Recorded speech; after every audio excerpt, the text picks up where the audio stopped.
Kirk's ex-boyfriend Kabat Shalom was on Ellen DeGeneres' show being all fake and gay. And if you know about Kabat having a pizza tattoo on his lip. Living in China and doing a lot of work with the victims from sex trafficking, work with a orphanage in Rome. Here, I was here for 5 years. I never dated here because I saw vicariously through my roommate how terrible it was. This whole situation around Erika Kirk just took a sharp turn into some seriously unsettling territory. And that's not an exaggeration. What started as online chatter has now turned into something way deeper and way more uncomfortable. After her former partner, Cabot Phillips, got exposed for that strange pizza-themed ink hidden inside his mouth, people online went full detective mode. Then internet users dug up his old social posts. And let's just say, the timing and themes raised eyebrows fast. And just when everyone thought it couldn't get stranger, a bigger connection popped up. Cabot wasn't just some random internet personality floating around. His first major spotlight moment actually came from Ellen DeGeneres herself. Yes, Ellen invited him onto her show, introduced him to millions of viewers, and even brought his entire family on stage. At the time, it looked like one of those classic feel-good TV moments. Cabot and his siblings pulling off that viral zombie prank that had the audience cracking up. But now, looking back at it, people are starting to question everything. Anyone who understands daytime TV knows nothing on a major talk show happens by coincidence. Every guest, every joke, every segment is carefully planned out behind the scenes. And once people started connecting those dots, the situation began to feel off. What really caught attention? Ellen had this oddly frequent pattern of referencing pizza during different moments on her show, over and over again. And now that detail isn't sitting right with a lot of viewers. Something about this entire situation feels way too calculated now. That looks great. Very stereotypical. There's a reunion. Have you? I hope so too. Have you met Jen before? No, I haven't. Thing with Courtney and Lisa, and they invited me over for pizza, and Judd Apatow was there too. It was pretty. You've been to my house. We've had pizza. Girl after my own heart. Do we love a pizza or what? We love a pizza.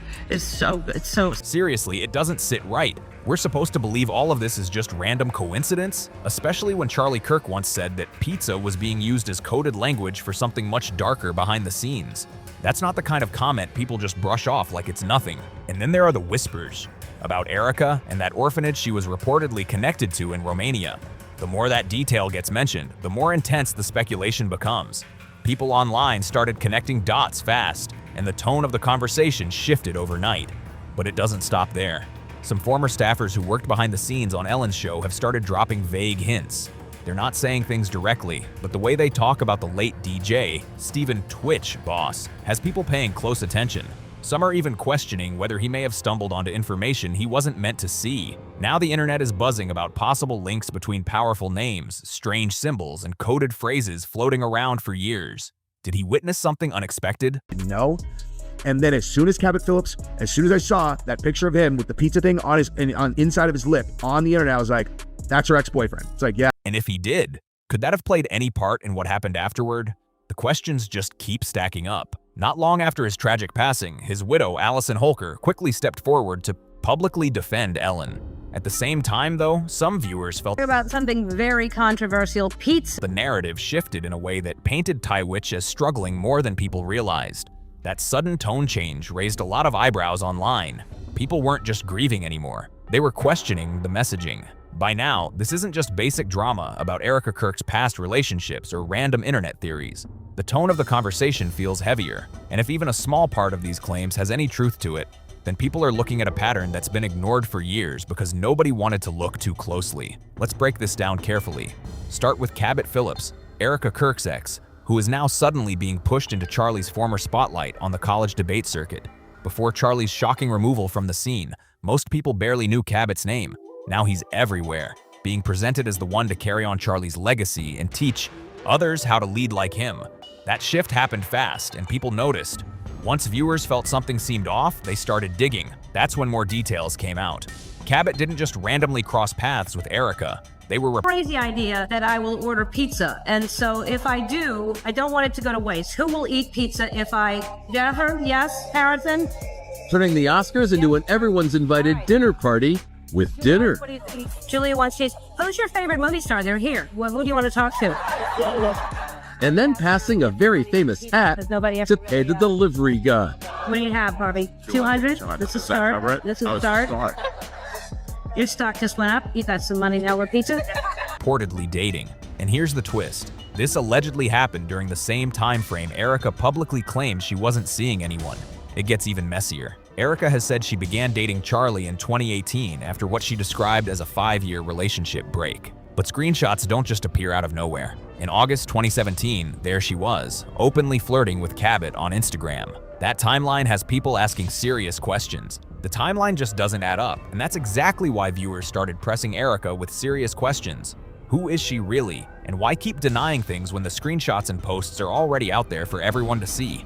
Once people saw the inconsistencies, they stopped taking the story at face value. But here's where it gets even deeper. It turns out Erika might not be the only one playing a part in this strange setup. Her ex, Cabot, seems to come from the exact same circle. Old footage resurfaced showing him on the DeGeneres show. Yes, that Ellen. So far back, I would tell these people how far back we go.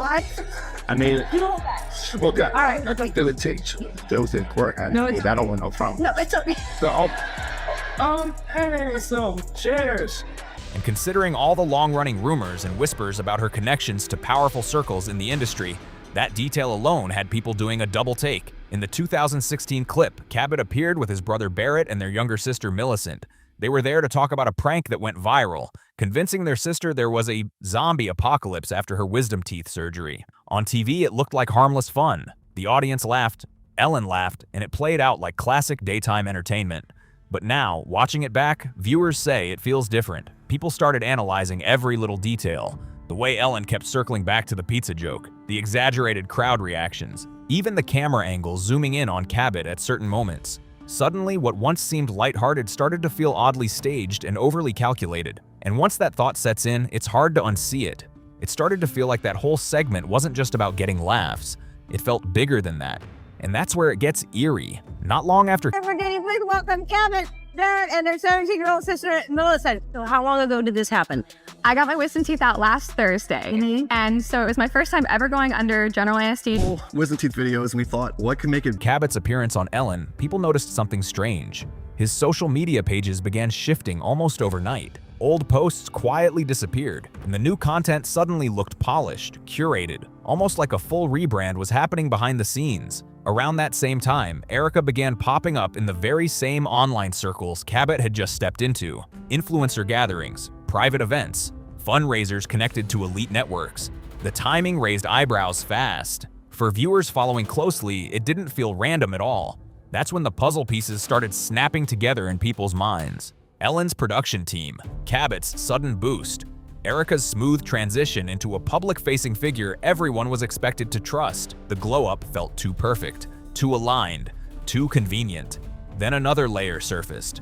Someone claimed to have found old production notes suggesting that the zombie prank episode was approved weeks before it even went viral online. If true, that would mean Ellen's team knew about it before the internet ever caught on.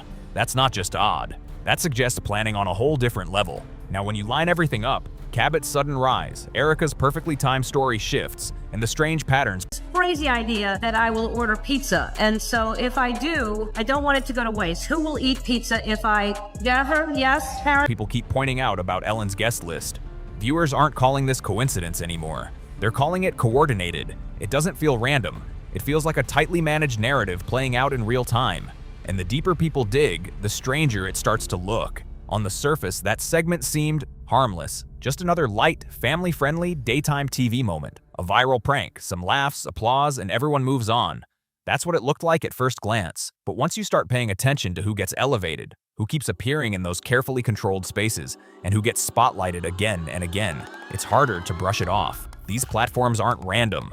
They're curated. Ellen didn't build a media empire by pulling random names off the internet without a strategy.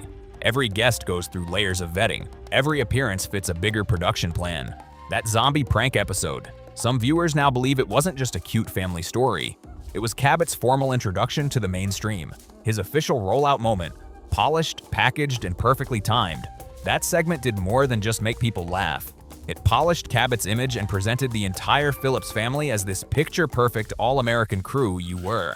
Supposed to instantly trust. Clean, relatable, wholesome. The full package. But once you zoom in closer, that glossy image starts to crack. Something very controversial. Pizza. And part part is always you can eat your pizza however you want. You can stand, you can kneel, you can go down on the floor if you want. I don't care. It's just as long as you pay. You can have a liberal amount of toppings spread out evenly on your pizza so everyone gets their share. The crowd is clueless. Yeah, that's great. Very stereotypical. Sitting right there in the audience that day was Cabot's father, Tim Phillips.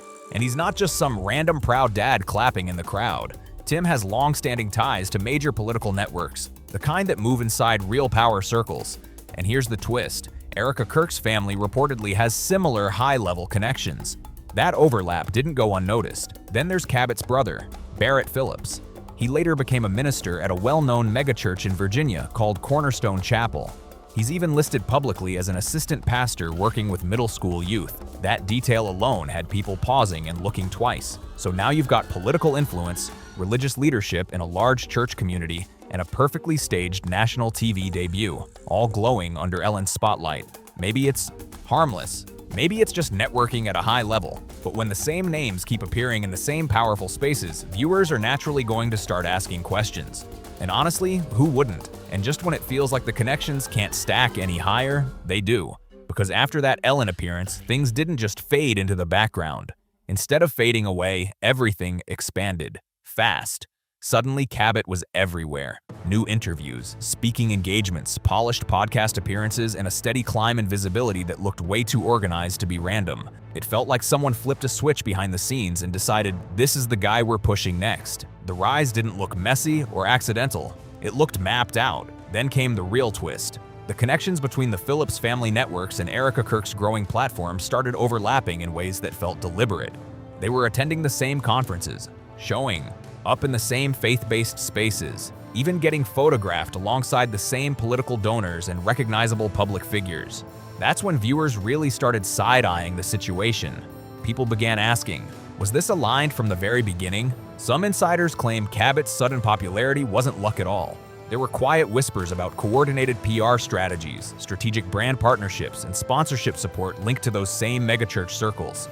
And every time someone publicly questioned it, certain posts or mentions would quietly vanish online, almost like the digital trail was being cleaned up. Meanwhile, Erika kept stepping into the spotlight, presenting herself as the rising voice with a polished, inspirational story. But critics say her timeline kept shifting, and some details didn't match earlier screenshots. And here's what stood out. So many of the people connected to her path seemed to have one foot in political influence and the other in religious leadership. To some viewers, it started to look like Cabot and Erika weren't just rising naturally. It looked like they were being strategically positioned, guided into place at exactly the right moments. At this point, none of this feels random anymore. There are too many overlaps, too much polish, and way too many doors opening at the exact same time. The deeper people look, the clearer the pattern seems. This wasn't just a viral prank that spiraled. Some viewers believe it looks more like a full system operating behind the curtain. Now let's talk about the pizza tattoo, because this part really made people uncomfortable. Back in 2019, Cabot Phillips posted a photo on Instagram showing the word pizza tattooed on the inside of his lip. His caption read, "Good to give yourself a little reminder sometimes." That line right there is what set people off. A reminder of what exactly? That question never really got answered. If Charlie Kirk were still active in the conversation, many think he would have had strong opinions about that. In past clips, Charlie claimed that when certain elite circles casually mention pizza, it doesn't always mean food. He suggested it could be coded language for something secretive. Whether people agreed with him or not, those statements are still out there.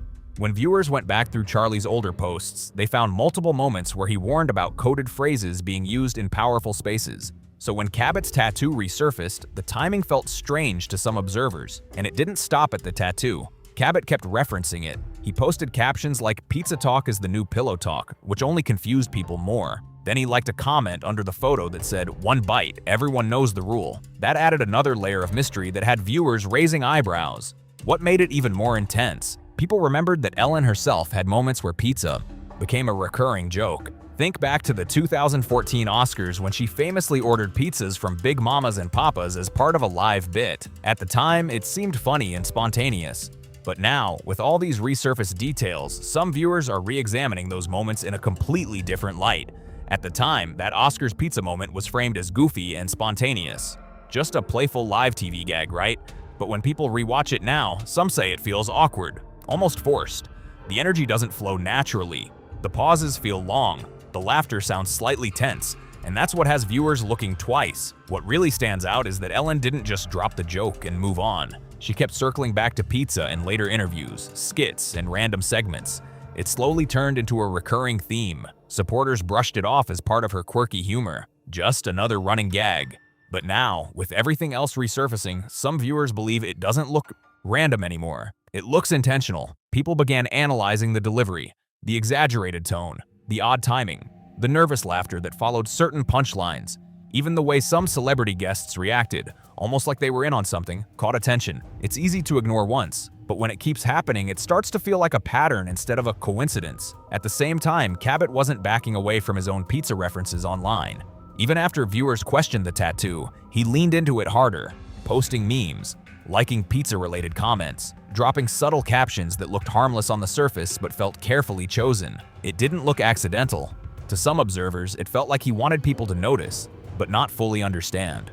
Like there was an inside layer to the joke that never got explained. And when you place that next to the bigger timeline, it only adds more fuel to the questions people are already asking.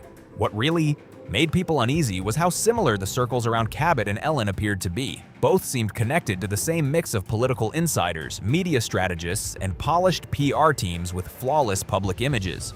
On paper, everything looked clean and professional. But critics online kept questioning where certain funding and promotional boosts were really coming from. Every time someone pulled on one thread, it seemed to connect to another familiar name. That's why, for some viewers, brushing the pizza references off as just a joke doesn't land anymore. Not when the same themes keep repeating. Not when the same faces keep appearing in the same high-level spaces. And not when everything looks so carefully packaged. The smiles look perfect. The messaging sounds smooth. But underneath, people feel like something just doesn't line up. On Ellen's show, the pizza bits didn't just happen once or twice. They would pop up randomly. No clear setup, no strong punchline. Just slipped into conversation. It started to feel like an inside joke that only a select few understood. Then when Jennifer Aniston guest hosted the show, the theme popped up again. Pizza. Again. That repetition is what caught attention. Of course, some say this is all internet overthinking, but Charlie Kirk had openly shared his views on coded language within powerful groups. He claimed that sometimes ordinary words might carry different meanings in certain circles. Whether people agreed with him or not, those statements fueled the conversation. So when Erika promoted her ex, Cabot, the same person with the visible pizza tattoo, critics couldn't help but connect it back to everything that had already been said. To them, it wasn't just about food jokes anymore. It was about patterns, timing, and who keeps standing next to who when the spotlight turns on. For Cabot to step straight into Charlie's position after his sudden removal from the spotlight, that's where many viewers stopped calling it coincidence. At some point, it starts to look strategic, especially when you mix in Ellen's nonstop pizza jokes, the long-running rumors surrounding her inner circle, and the heartbreaking situations involving people who worked closely with her, like Steven, Twitch boss, and even her former partner, Anne. That's a lot of strange overlap in one space. Too many patterns, too many repeated themes, too many familiar names connected at the exact right moments. And when everything looks polished on the surface but messy underneath, people are going to start asking questions. So here's the real question. How deep does this actually go? Are internet viewers just connecting dots that don't belong together? Or are we watching a carefully managed storyline play out while something bigger stays hidden behind the scenes? I want to hear your take on this. Drop your thoughts in the comments below. If you found this breakdown interesting, make sure you like the video, share it with someone who loves a deep dive, and subscribe so you don't miss what's next. Hit that notification bell too, because the next breakdown is going even deeper. Catch you in the next one.